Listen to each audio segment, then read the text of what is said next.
All right, let's start off on number 2 here. We're trying to find the value of c that completes the square.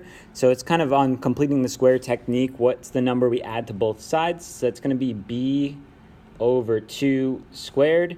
So in this case, we can see b is 40. So I'm just going to do 40 over 2 and then squared. So it's going to be 20 squared. And so 20 times 20, it would be 400. All right, next up, number 4, same idea here. We're just going to do b over 2 squared. So b in this case is 24. So 24 over 2 squared will be 12 squared, and that would be 144.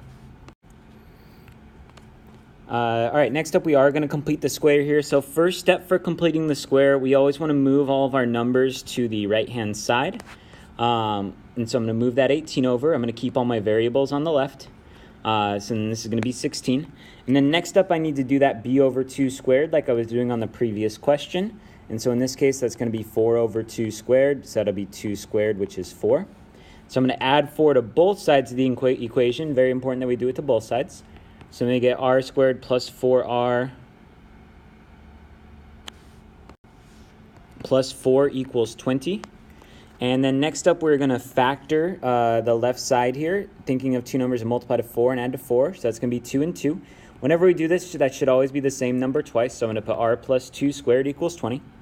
Next up, I'm going to square root both sides.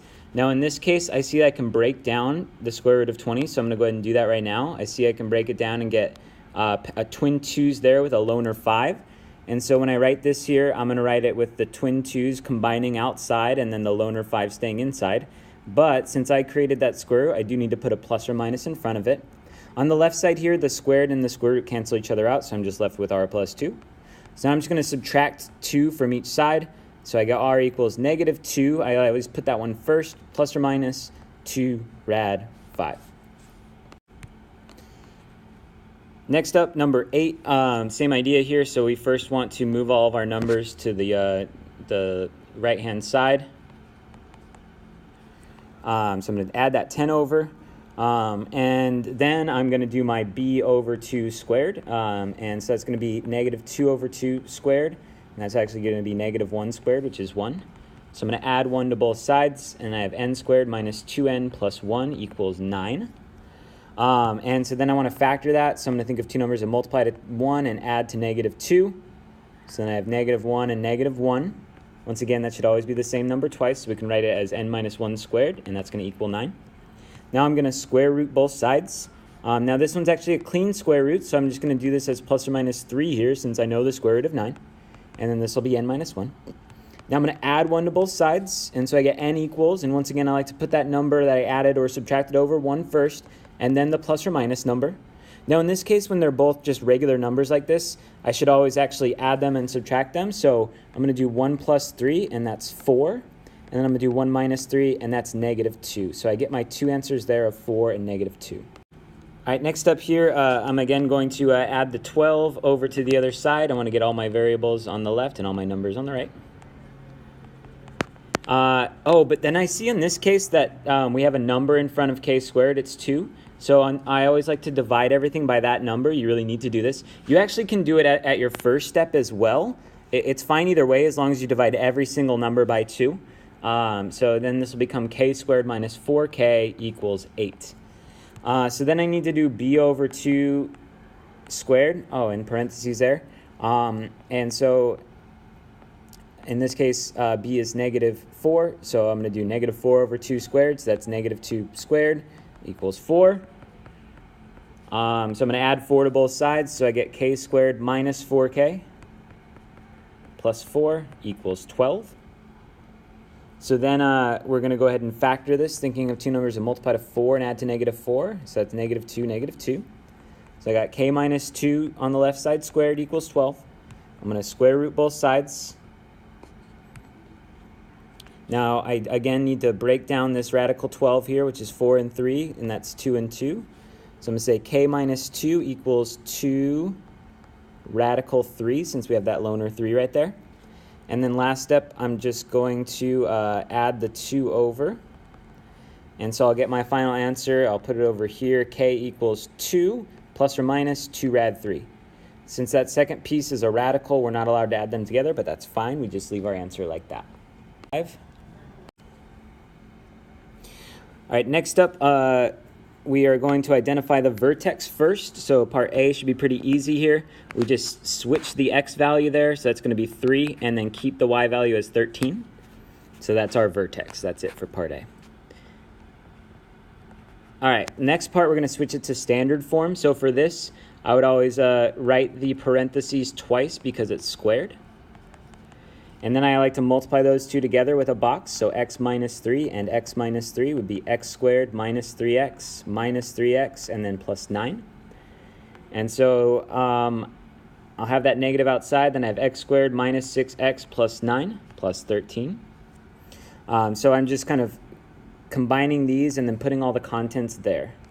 So next up, I'm going to distribute the number out front. In this case, it's just like a negative 1. So this will become negative x squared plus 6x minus 9 as I distribute that negative. And then lastly, I just combine these like terms. So negative x squared plus 6x plus 4. All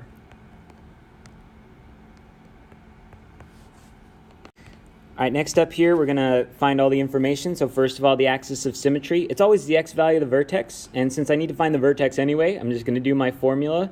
In standard form, the x value of the vertex is always negative b over 2a. So since b is negative 6, I always want to switch that. So it's going to be positive 6 over 2 times a, which is 3. So 6 over 6, which is 1. And now for the y value. Oh, and that's actually my answer for part A. So my part A, since that's the x value of the vertex, I'm done. Part B, though, I need the y value also. I really need both. So I'm going to plug the x value back in. So then I get 3. I'm going to do my PEMDAS here. So exponents first.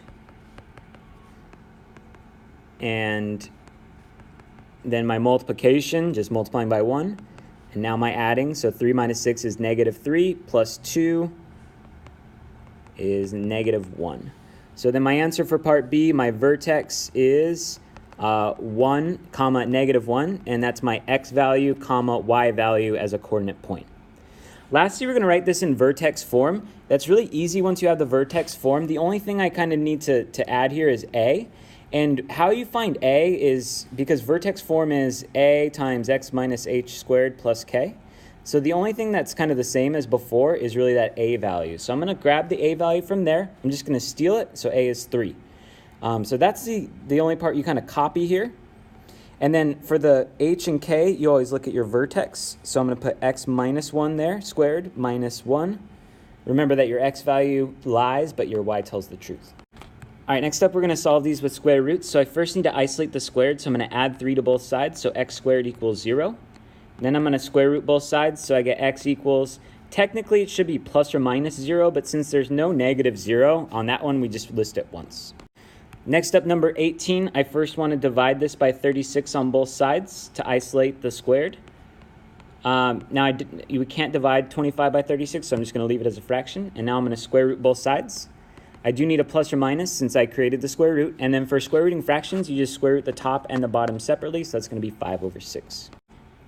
All right, next up, I want to solve these by factoring. So for factoring, we always want to be equal to 0. So I'm first going to subtract this 8n over. So I get 15n squared minus 8n plus 1 equals 0.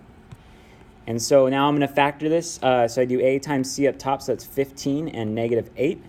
I am, because I have this 15 here, going to need to do the grouping. So I'm just going to set that up right now so I don't forget.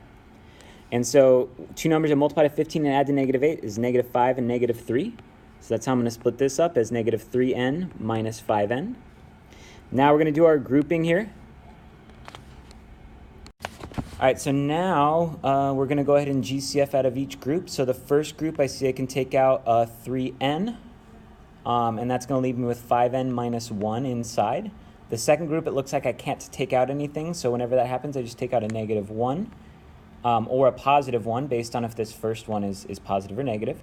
So in this case, it's negative. So I take out a negative 1, which is going to switch both of these signs. So you can see here I got the same thing in both parentheses, which is really important for this process. So that's one of my parentheses. The other parentheses is the stuff outside are going to go together. So 3n minus 1, and that's equal to 0. Now, whenever we're equal to 0, we have more steps here. So I want to split this up, set these equal to 0 individually, and solve. And so I'm going to add 1 to each side, and then 3n equals 1, and then divide by 3. So n equals 1/3. And then on this side, I'm going to add 1 to each side, so 5n equals 1, and then divide by. So n equals 1 over 5.